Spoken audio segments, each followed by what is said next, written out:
Chip. Di sini saya ada membawa keripik pisang original, keripik pisang rasa coklat, rasa green tea, rasa creamy milk. Awalnya dari teman-teman, cerita dari kawan-kawan juga, ajak masuk ke Amanah.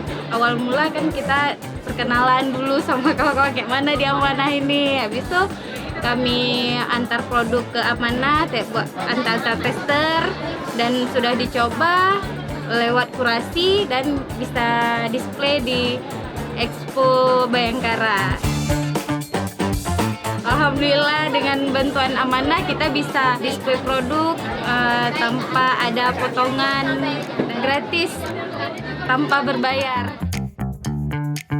Sangat membantu untuk UMKM dan apalagi dengan produk-produk kita kan, dengan ada event-event kayak gini kita bisa ikut melalui Amanah, sangat membantu UMKM.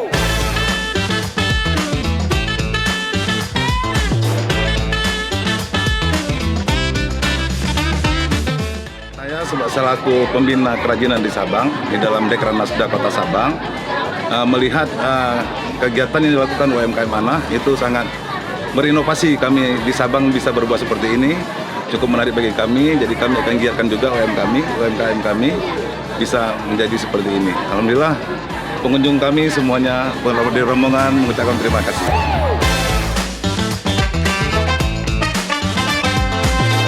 Bagi para pemuda dan remaja, mulailah bergabung ke Amanah yang sudah kita lihat hasilnya sekarang, begitu indah daripadanya pameran-pameran yang dipajangkan.